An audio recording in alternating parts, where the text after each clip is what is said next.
Okay, Charles LeBlanc here. March the 1st, snowing, lots of snow.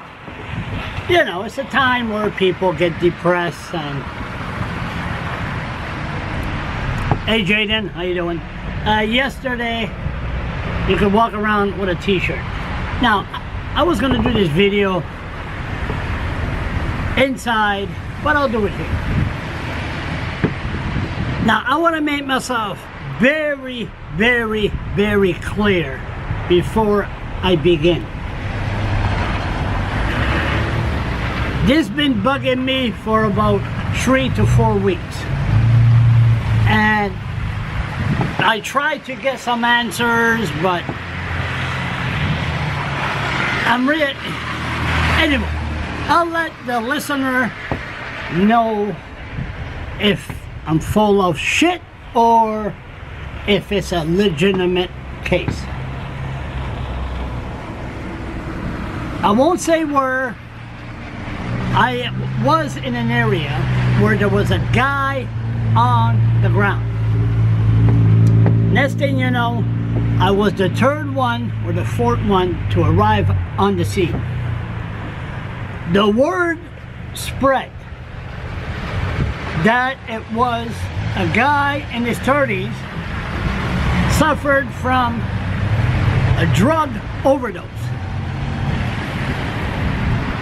And that's what they were saying, drug overdose. Again, I want to make myself big. Okay, no, I'm getting, they were giving extra large double today. They had no large cups. I need another one, like I need a kick in the head. So anyway, I helped them. I pushed the guy aside on his side. You know, we gotta put his knee, lift his knee up, and you know, like, make sure he don't choke until the professionals arrive. Ambulance, New Brunswick. So, Ambulance, New Brunswick arrived. Now, again, all right, I've been called, I went to the ambulance. The ambulance workers are professional, all right? The ambulance workers are professional. That's why I always say, oh, you need to be bilingual to be an ambulance worker, a paramedic. No, I said, that's bullshit, you know. Je vais me savoir ça français. Charles, focus. Okay. So they arrived there. They had the guy. A guy was there, a paramedic. The paramedic looked disgusted. He looked disgusted. Like, okay, drug overdose. And he sort of like, they took his temperature, the blood thing, and next thing you know, they had to remove his jacket. So they removed the side and then they pulled her up. The guy was sort of like on the ground and on his back. And I said to myself, there's something wrong here. And they, like I said, the paramedic looked disgusted. So they took the guy, they put him on the stretcher, but his head was over the stretcher, and his head sort of like went like this, and his head went boom, right, it was just like guillotine, just, you know, boom. So I look at that and I said, what the hell is going on here? So we tried to get a follow-up on what happened to the poor guy that suffered this drug overdose. So then, of course, rumor starts, stories start. He had a bad heart. He was a diabetic. Oh, it wasn't a drug overdose. He was acting strange earlier. So next thing you know, the guy, unfortunately, is dead. 30s, late 30s, early 40s, dead.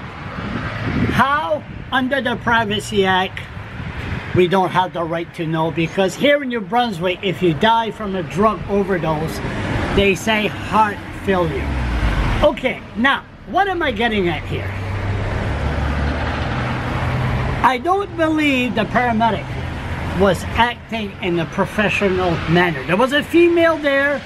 She was okay, but the guy looked disgusted. Maybe he was disgusted because I was in the area. Who knows? But what I'm asking is this.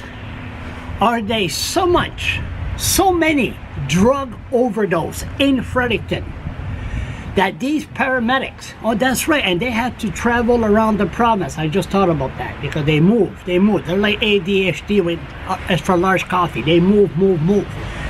Were they so disgusted at the drug overdose that's being done that they're not really taking it seriously? They just arrive in there and say, oh no, not another one that wants to kill himself. Why do they want to put needles in their bodies? So my question is this. Is the issue of people overdosing on drug so bad, so disgusting, that the paramedics are really not really taking their job seriously because they're disgusted? So, is the issue of New Brunswickers overdosing, is it that much of a problem here in New Brunswick that the paramedics are disgusted?